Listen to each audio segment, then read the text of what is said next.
নমস্কার, আমার নাম আশা। কেমন আছেন আপনারা সবাই? নিশ্চয়ই ভালো আছেন।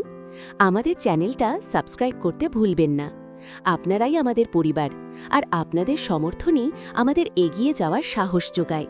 এই গল্পটা আমার আর আমার জীবন থেকে নেয়া এক পুরুষের, যার সাথে আমার সম্পর্কটা বৈধ নয়, কিন্তু আবেগ আর শরীর কখন যেন এক সুতোয় বাঁধা পড়ে গিয়েছিল, সে কথা কাউকে বোঝানোর নয়। চলুন শুরু করা যাক আমার সেই না বলা কাহিনী। তখন সবে আমি কলেজের গণ্ডি পেরিয়েছি। একটা বেসরকারি সংস্থায় ইন্টার্নশিপ শুরু করার তোড়জোড় চলছে। দিদি মিতা আমার থেকে বছর 4 বড়। ছোট থেকেই দিদি ছিল আমার খেলার সাথী, বন্ধু। দিদির বিয়ে হলো বছর 2 আগে। দুলাভাইয়ের নাম সজল। সজল দুলাভাই দেখতে যেমন লম্বা চওড়া, তেমনই রাশভারী।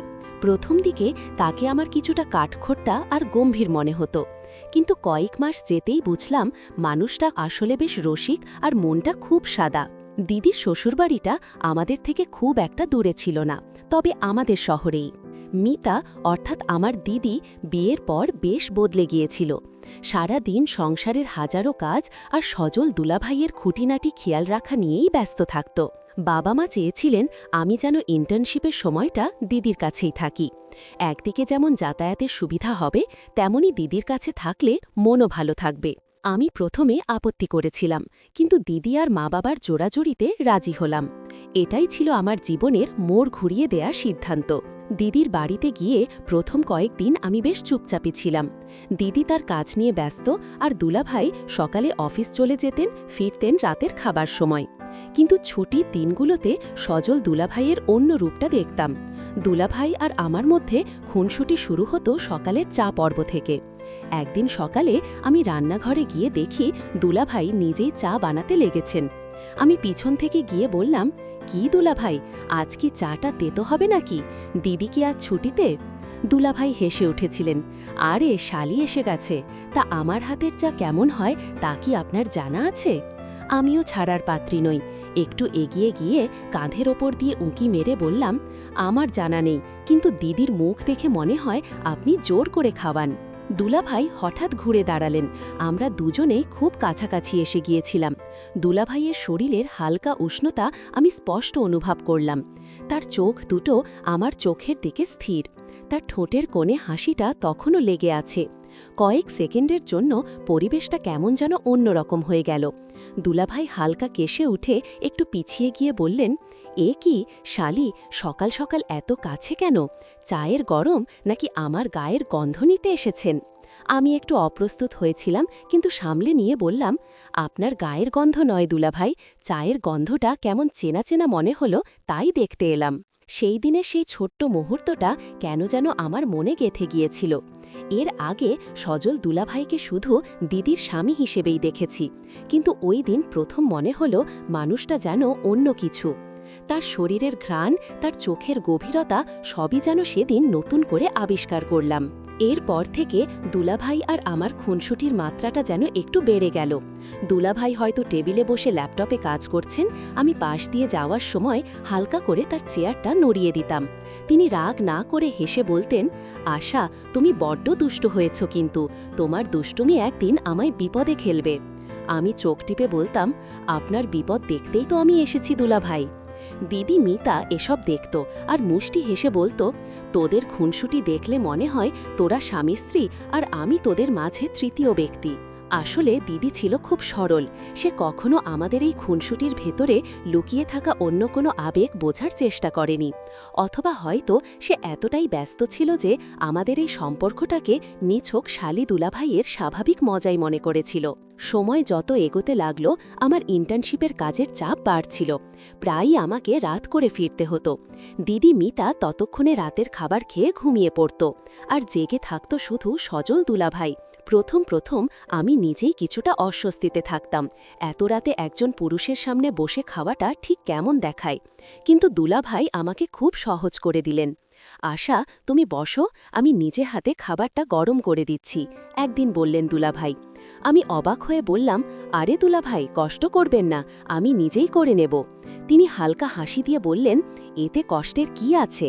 আমি তো এখনও জেগে আছি, আর তোমার দিদি রান্না করলেও আমি তো তোমার দুলাভাই, নিজের হাতে যত্ন করে খাওয়ালে ভালো লাগবে না? সেই রাতে আমরা দুজন খেতে বসে অনেক গল্প করেছিলাম। অফিস, আমার ভবিষ্যৎ পরিকল্পনা, দিদির ছোটবেলার দুষ্টুমি, আরও কত কি। রাত তখন প্রায় 2টো।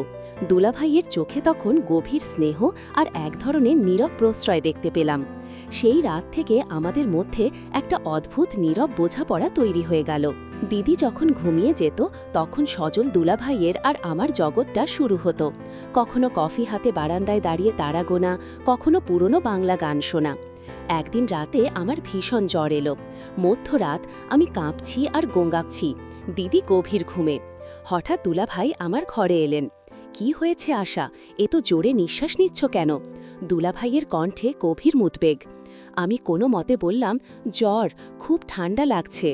দুলাভাই মুহূর্তের জন্য চিন্তা না করে আমার মাথায় হাত রাখলেন। বাপরে, এ তো গা পড়ে যাচ্ছে। তিনি ছুটে গিয়ে আমার জন্য জলের পটি আর ঔষধ আনলেন। তিনি বসলেন আমার বিছানার এক কোণায়। ভেজা কাপড় দিয়ে আমার কপাল মুছে দিচ্ছিলেন। তার হাতের স্পর্শে একটা শীতলতাও ছিল, আবার সেই শীতলতার ভেতরেও একটা উষ্ণতাও অনুভব করছিলাম আমি চোখ বন্ধ করে বললাম, দুলাভাই, আপনি ঘুমান, দিদি দেখলে? তিনি শান্ত স্বরে বললেন, আশা, তোমার দিদি আমার স্ত্রী ঠিকই, কিন্তু তুমিও তো আমার শালি, মানে ছোট বোনই তো। অসুস্থ হলে পাশে থাকাটা কি আমার দায়িত্ব নয়?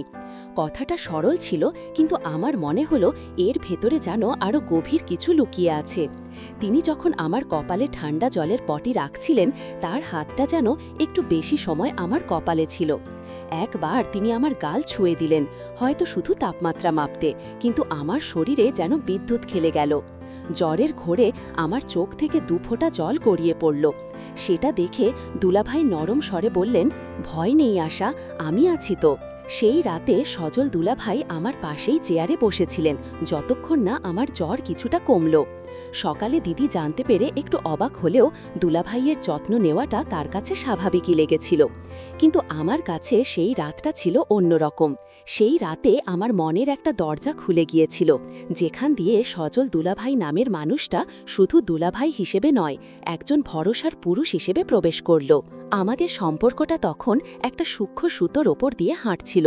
খুনসুটি, রাতের গভীর আলাপ, আর তার সঙ্গে মিশেছিল দুজনের মধ্যে এক অদ্ভুত টান। এই টানটা কোনো সামাজিক নাম দিয়ে বোঝানো সম্ভব ছিল না। আমরা দুজনেই এই সম্পর্কের নাম দিতে ভয় পাচ্ছিলাম, কিন্তু একে অপরের কাছাকাছি না এসেও পারছিলাম না। দিদি মিতা তখন একটা নতুন কাজে হাত দিয়েছে। সে প্রায়ই সকালে বের হতো আর ফিরতে ফিরতে সন্ধ্যা গড়িয়ে যেত। ফলে বাড়িতে আমরা দুজনে আরও বেশি সময় একা কাটানোর সুযোগ পাচ্ছিলাম। একদিন দুপুরে টিভিতে সিনেমা দেখছিলাম। বৃষ্টির কারণে হঠাৎ বিদ্যুৎ চলে গেল। ঘরটা অন্ধকার হয়ে গেল। আমি বারান্দার থেকে যাচ্ছিলাম, হঠাৎ সজল দুলাভাই আমার পাশ দিয়ে হেঁটে যেতে গিয়েই হোঁচট খেলেন। আমি তাকে সামলাতে গিয়ে দুলাভাইয়ের বুকে চাপটে ধরলাম।